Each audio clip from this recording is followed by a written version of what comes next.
الحمد للہ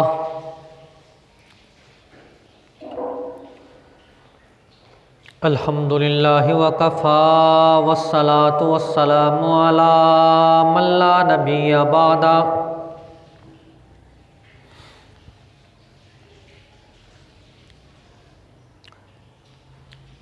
ارسلہ بالحق بشیرا ونذیرا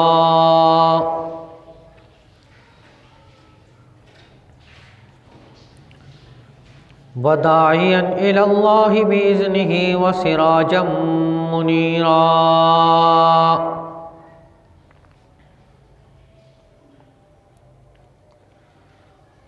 اما بعد فاعوذ باللہ من الشیطان الرجیم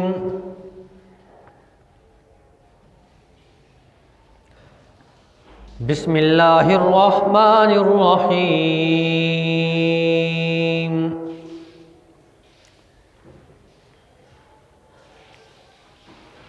وذکر اسم ربہ فصلی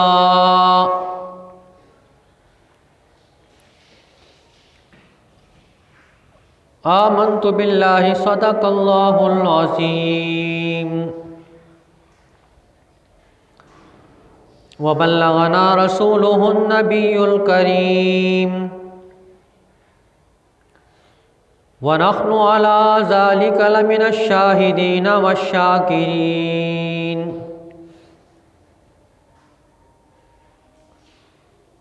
والحمد للہ رب العالمین۔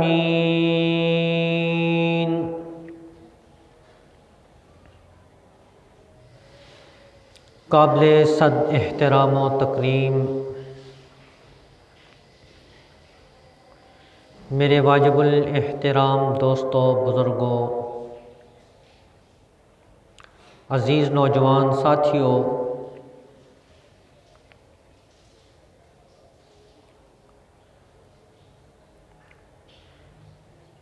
میں نے آپ حضرات کے سامنے قرآن مجید کی ایک آیت تلاوت کی ہے۔ دعا ہے کہ اللہ رب العزت مجھے حق اور سچ کہنے کی توفیق عطا فرمائے، سننے اور سنانے کے بعد مجھے بھی اور آپ حضرات کو بھی عمل کرنے کی توفیق عطا فرمائے۔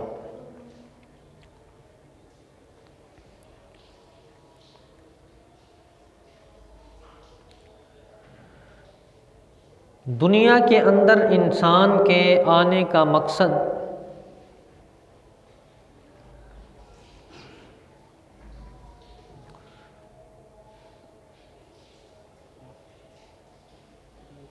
وہ مقصد یہ ہے کہ انسان اپنے خالق اور مالک کی عبادت کرے،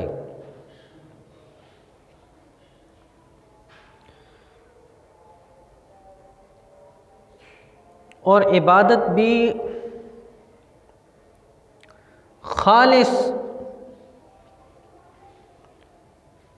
اللہ ہی کی کرے، اور اللہ نے بھی مقصد بیان کیا، جنوں اور انسانوں کا، فرمایا کہ وَمَا خَلَقْتُ الْجِنَّ وَالْإِنسَ إِلَّا لِيَعْبُدُونَ، میں نے انسانوں کو اور جنوں کو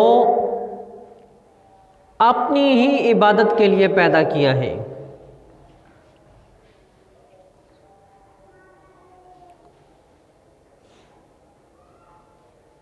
اللہ نے دنیا میں امتحان رکھ دیا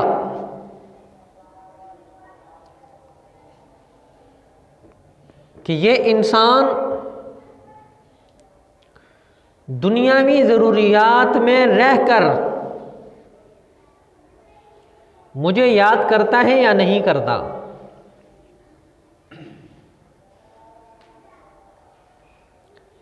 آیا دنیاوی ضروریات میں اس کو میں یاد رہتا ہوں یا نہیں؟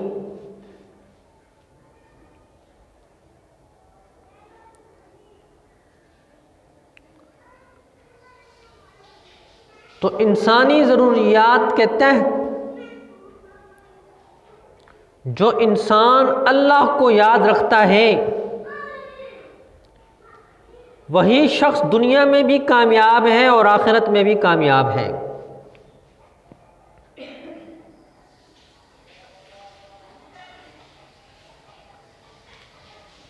اور یہ نمونے ہمارے سامنے صحابہ اکرام رضوان اللہ علیہم اجمعین کی زندگی میں ملتے ہیں۔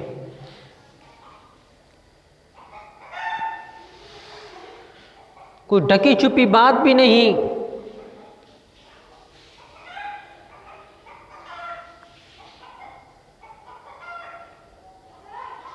اور یہ بھی نہیں کہ صحابہ اکرام رضوان اللہ علیہم اجمعین سب کے سب فقیر تھے۔ سیدنا ابو بکر صدیق رضی اللہ تعالیٰ عنہ کی ریشم کی 6 دکانیں تھیں، ریشم کی 6 دکانیں تھیں۔ تصور کریں ریشم کتنا مہنگا ہے، تو سیدنا ابو بکر صدیق رضی اللہ تعالیٰ عنہ کتنے امیر ہوں گے۔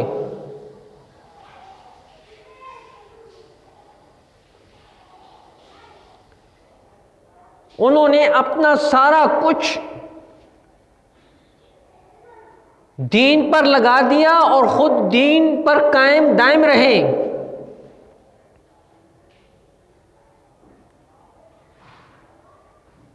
ہر وقت عبادت میں رہے۔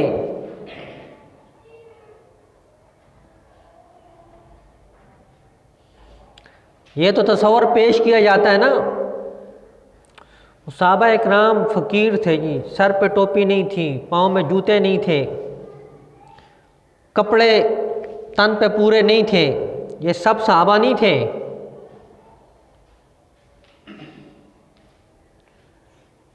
ان میں بڑے بڑے امیر صحابہ بھی تھے۔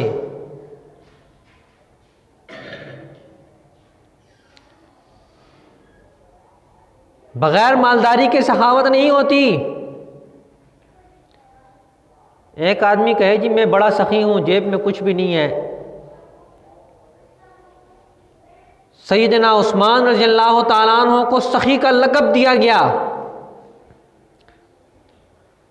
عثمان غنی پورے مکہ مکرمہ میں اور مدینہ منورہ میں ان سے غنی کوئی نہیں تھا۔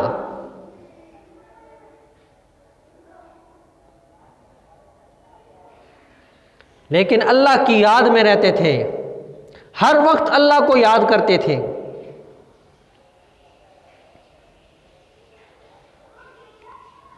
ہم تو ڈر ڈر کے خرچ کرتے ہیں نا، کہیں ختم نہ ہو جائیں، اور ختم ہو گئے تو پھر کیا کریں گے؟ ان میں یہ ڈر بھی نہیں تھا۔ مدینہ منورہ میں قحط پڑ گیا،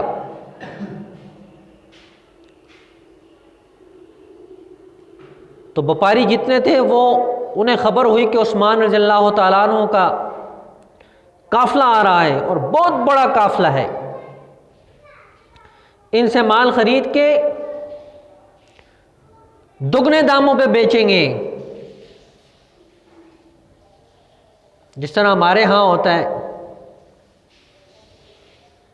لیکن وہ پھر بھی اچھے لوگ تھے، وہ اتنا ظلم نہیں کرتے تھے۔ حضرت عثمان رضی اللہ تعالیٰ عنہ نے پوچھا کتنا دو گے؟ انہوں نے کہا 1 کے بدلے 2۔ کہا مجھے اس سے بھی زیادہ مل رہا ہے۔ کہا 1 کے بدلے میں 4۔ کہا اس سے بھی زیادہ مل رہا ہے۔ ایک نے کہا 1 کے بدلے میں 6۔ کہا اس سے بھی زیادہ مل رہا ہے۔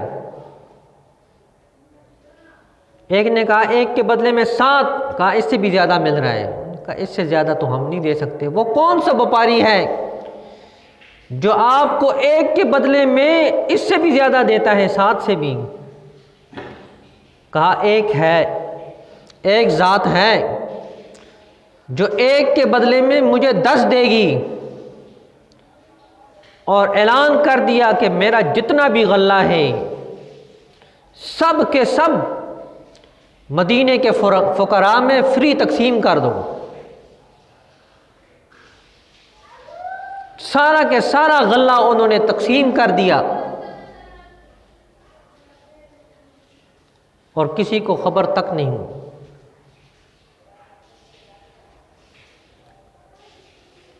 ایسے حضرات بھی صحابہ اکرام میں موجود تھے۔ حضرت ایوب انصاری رضی اللہ تعالیٰ عنہ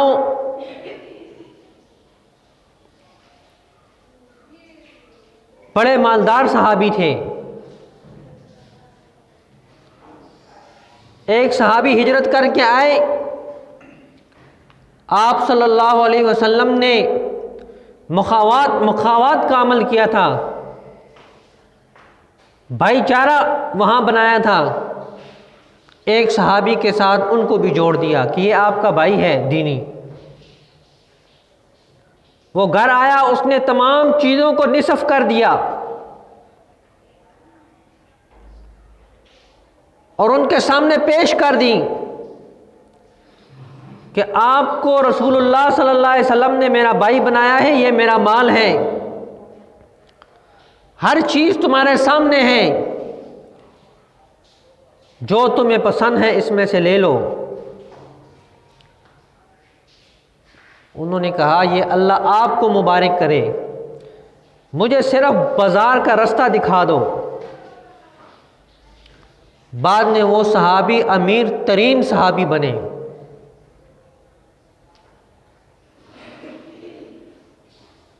لیکن انہوں نے وہ اللہ کی یاد سے غافل نہیں ہوئے۔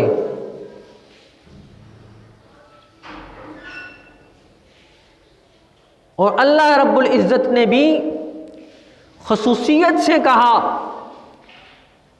کہ جو اللہ کو یاد کرتا ہے وہی کامیاب ہے۔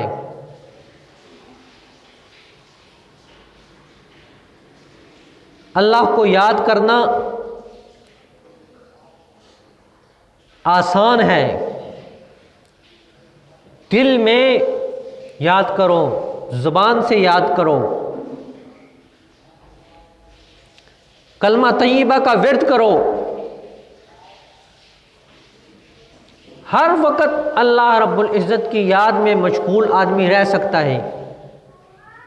زبان سے ذکر کرے، ہاتھ پاؤں چلاتا رہے کام میں۔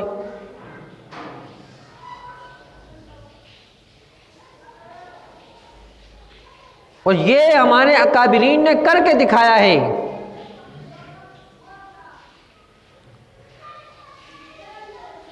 حفاظ کرام ایسے موجود ہیں کہ وہ کام کیا کرتے تھے اور زبان سے قرآن پڑھ رہے ہوتے تھے۔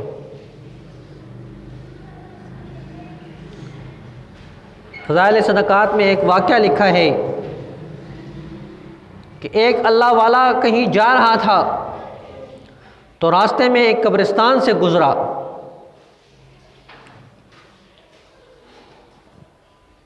تو ان کے دل میں آیا کہ بہت زیادہ تھکاوٹ ہو گئی، چلو ادھر تھوڑا سا آرام کرتا ہوں۔ تو انہوں نے ایک قبر کے ساتھ ٹیک لگائی اور اسی میں سو گئے۔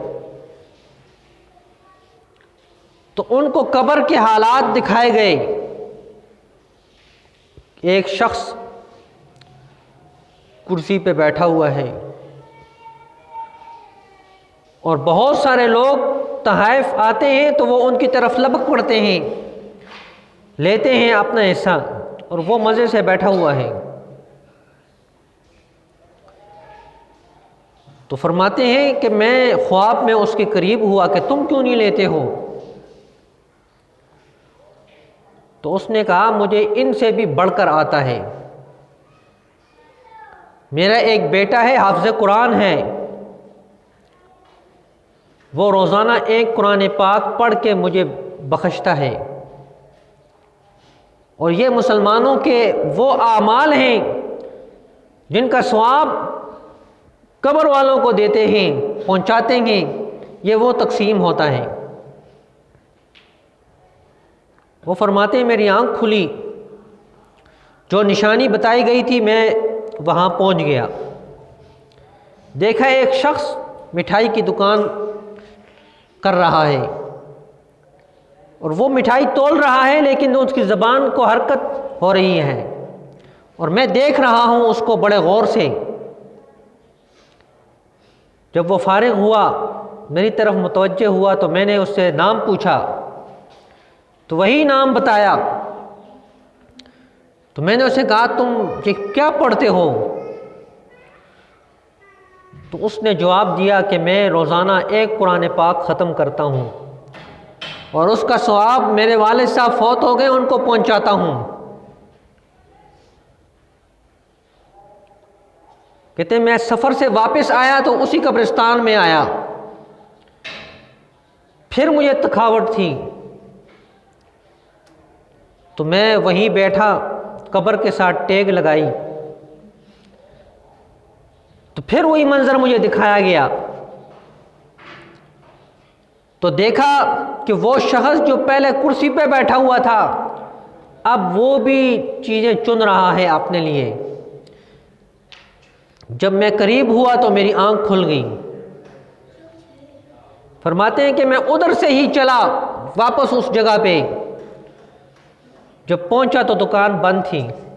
میں نے کسی سے پوچھا کہ اس کا گھر کہاں ہے، انہوں نے گھر بتایا۔ جب گھر پہنچا تو گھر کے اوپر سیاہی کے نشان تھے۔ پہلے زمانے میں جب فوتگی ہوتی تھی گھر میں تو وہ اس کو کالا کر دیتے تھے، غم کی نشانی۔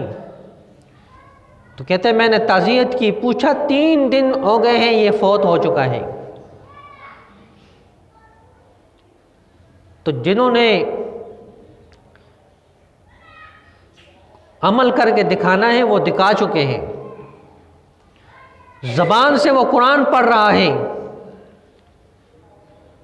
اور ہاتھوں سے کام کر رہا ہے، اور اسی کو کہا وَذَكَرَ اسْمَ رَبِّهِ فَصَلَّى قَدْ أَفْلَحَ مَنْ تَزَكَّى۔ تحقیق وہ شخص کامیاب ہوا جس نے اللہ کے نام کو بلند کیا، اللہ کے ذکر کو بلند کیا۔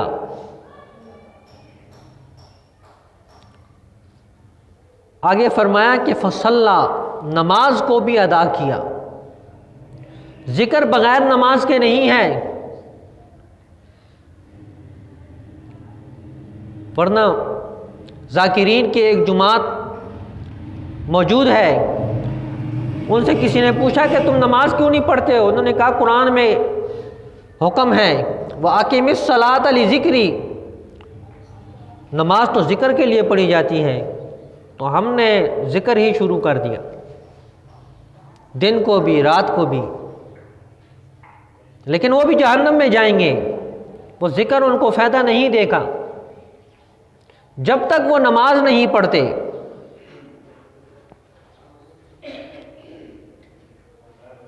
اور نماز جان بوجھ کے جو چھوڑتا ہے، نماز کا انکار کرتا ہے، تو علماء نے لکھا ہے کہ یہ کافر ہو گیا ہے۔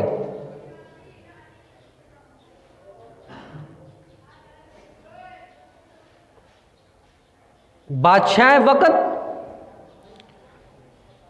اس کو گرفتار کرے، امام اعظم ابو حنیفہ رحمۃ اللہ علیہ نے فرمایا، اور اس وقت تک اس کو پابند رکھے جب تک یہ نماز شروع نہ کر دیں۔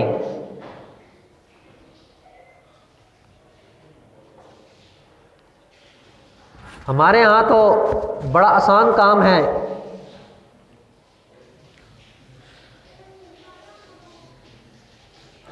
لیکن پیران پیر شیخ عبد القادر جیلانی رحمۃ اللہ علیہ، جن کو امام الاولیاء کہا جاتا ہے، تمام اولیاء کے سردار،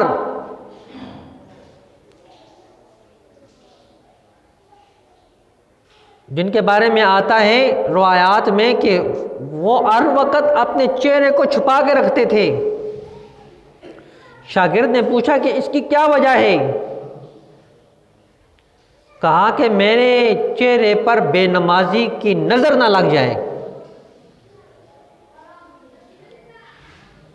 بے نمازی کی نظر میرے چہرے پہ نہ لگ جائے، اس کی نحوست کی وجہ سے میں گناہگار نہ ہو جاؤں۔ اور آپ کو علم ہونا چاہیے کہ اس علاقے میں بے نمازی تھا ہی نہیں اس زمانے میں۔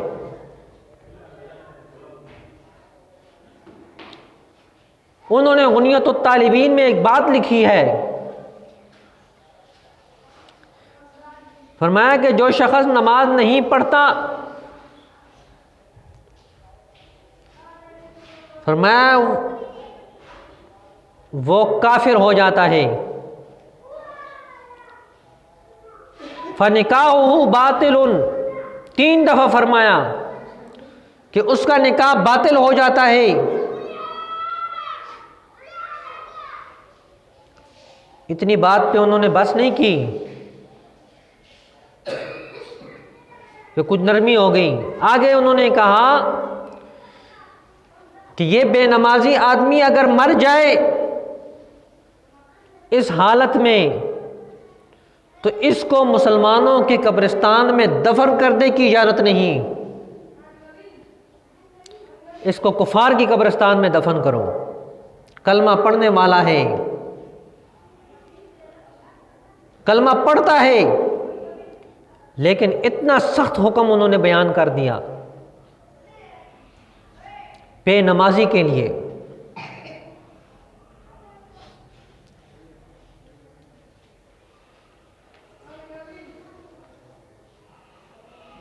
اور پچھلے جمعے پہ میں بتا چکا ہوں کہ نبی پاک صلی اللہ علیہ وسلم نے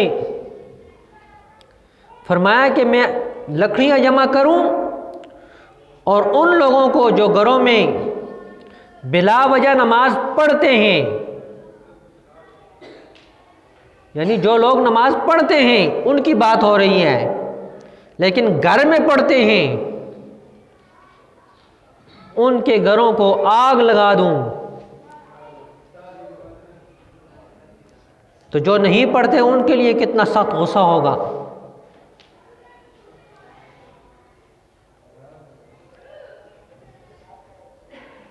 نبی پاک صلی اللہ علیہ وسلم کتنے رحیم ہیں۔ اللہ رب العزت نے فرمایا رؤوف الرحیم، اللہ نے اپنے 2 نام عطا کیے، وما ارسلناک الا رحمۃ للعالمین، ساری کائنات کے لیے رحمت، جانوروں تک کے لیے رحیم۔ ایک اونٹ دوڑتا ہوا آیا نبی پاک صلی اللہ علیہ وسلم کی طرف، صحابہ آگے بڑھنے لگے، کہا چھوڑ دو اس کو۔ اس نے آ کے قدموں میں پاؤں رکھ دیا، پیچھے سے مالک دوڑتا ہوا آ رہا ہے، آپ صلی اللہ علیہ وسلم نے خود رسی لی اور اس کے گلے میں ڈال دی اور خود پکڑ کے مالک کے حوالے کیا اور اسے کہا کہ اس پر بوجھ کم لا دو اور کھانے پینے کا اس کا پورا خیال رکھو۔ اتنا رحیم پیغمبر، رحم دل پیغمبر، جو امت کے لیے پوری رات روتا رہا۔ ان تعذبہم فإنہم عبادک کی آیت نازل ہوئی، پورے رات روتے رہے، یہ آیت پڑھتے رہے، لیکن نماز کا معاملہ آیا تو جو پڑھنے والے ہیں ان کے لیے فرما رہے ہیں کہ میرا دل چاہتا ہے کہ جو گھروں میں نماز پڑھتے ہیں ان کے گھروں کو آگ لگا دوں۔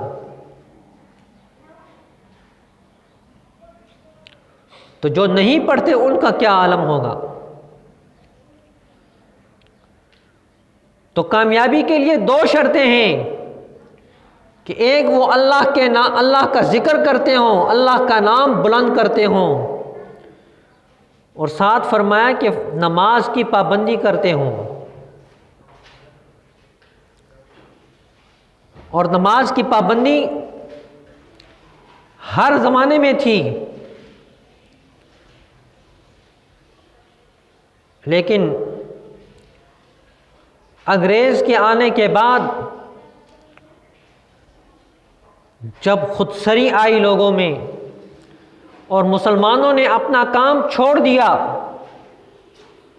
حق بتانا چھوڑ دیا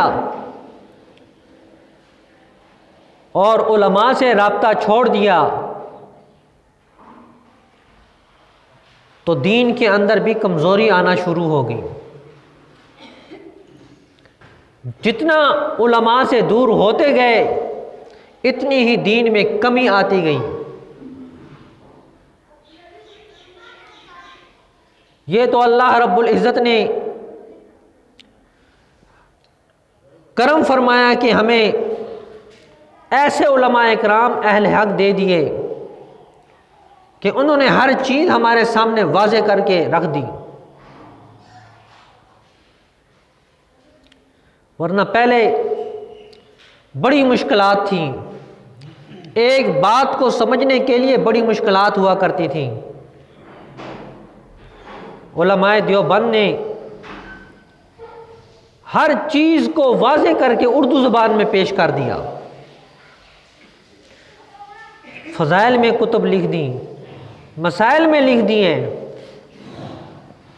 قرآن پاک کی اتنی تفسیریں علماء نے لکھ دیں کہ ہر آدمی پڑھ سکتا ہے، اور یہاں تک کہ حدیث کی وہ کتابیں جن کا تصور بھی نہیں کیا جا سکتا تھا وہ لکھ کر ہمارے سامنے رکھ دی، اور عام فہم زبان میں، کہ تاکہ ہر مسلمان اس سے فائدہ اٹھا سکے۔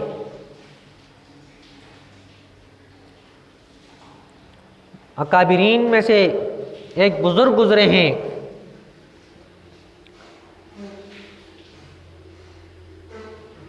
حاجی عبداللہ صاحب رحمۃ اللہ علیہ۔ انہوں نے اپنے ایک ساتھی سے کہا کہ تم چند کتابیں اپنے پاس رکھو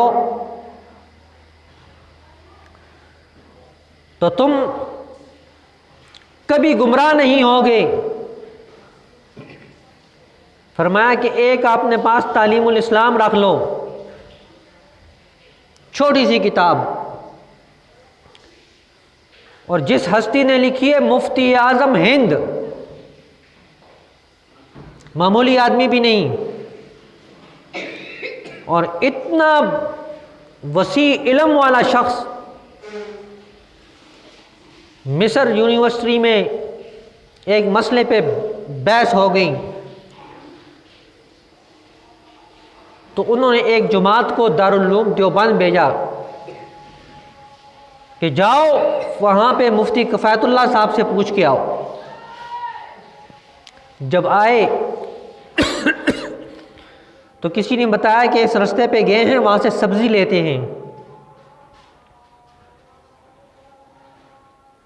جب گئے تو وہ سبزی لے رہے تھے، انہوں نے بتایا کہ ہم اس مقصد سے آئے ہیں اور یہ مسئلہ ہے ہمارا۔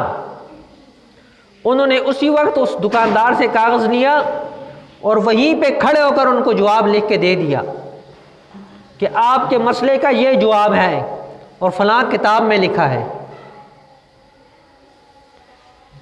جامعہ ازہر یونیورسٹی کے تمام علماء سر جوڑ کے بیٹھے ہیں، جواب نہیں بن رہا، اور انہوں نے صرف سنا اور جواب لکھ کے دے دیا۔ مفتی اعظم ہند جن کا لقب ہے، انہوں نے لکھی ہے تعلیم الاسلام۔ پہلے ہر گھر میں ہوتی تھی، جو شخص اس کتاب کو پڑھ لیتا ہے ضروریات دین سے وہ واقف ہو جاتا ہے۔ دوسری کتاب فرمایا کہ تفسیر معارف القرآن اپنے پاس رکھ لو، جس شخص کے پاس یہ تفسیر ہوگی اس کو کوئی شخص گمراہ نہیں کر سکے گا، کوئی بے دین آدمی قرآن کے حوالے سے اس کو جو ہے خراب نہیں کر سکے گا، اس کے اوپر اپنا کوئی مسئلہ گڑ کے پیش نہیں کر سکے گا۔ اور فرمایا تیسری کتاب معارف الحدیث رکھ لو، جس کے پاس معارف الحدیث ہوگی تو ضروریات دین کی جتنی بھی چیزیں ہیں وہ سامنے آ جائیں گی۔ حضرت نے اوپر حدیث لکھی، نیچے ترجمہ لکھا، اور معمولی سی ساتھ جو ہے تشریح فرما دی۔ اور چوتھی کتاب فرمایا آپ کے مسائل ان کا حل مولانا یوسف لدھیانوی رحمۃ اللہ علیہ نے جنگ اخبار میں جوابات دیے ہیں لوگوں کو،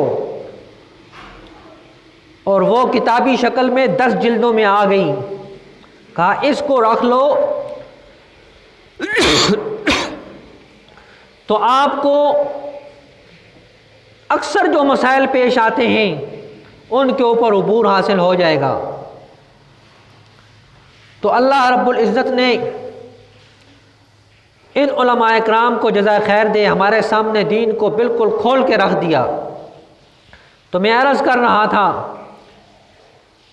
کہ جو شخص نماز پابندی کے ساتھ نہیں پڑھتا اس کے لیے بھی وعیدیں ہیں، اور جو بالکل نماز کو چھوڑ دیتا ہے، پیران پیر شیخ عبد القادر جیلانی رحمۃ اللہ علیہ نے فرمایا یہ کافر ہو جاتا ہے، اس کا نکاح باطل ہو جاتا ہے، اور ساتھ کہا کہ اس کو جب یہ مر جائے اور اسی حالت میں ہو تو اس کو مسلمانوں کی قبرستان میں دفن نہ کیا جائے۔ تو دعا ہے کہ اللہ رب العزت مجھے بھی اور آپ حضرات کو بھی پابندی کے ساتھ باجماعت نماز ادا کرنے کی توفیق عطا فرمائیں۔ وما علینا الا البلاغ المبین۔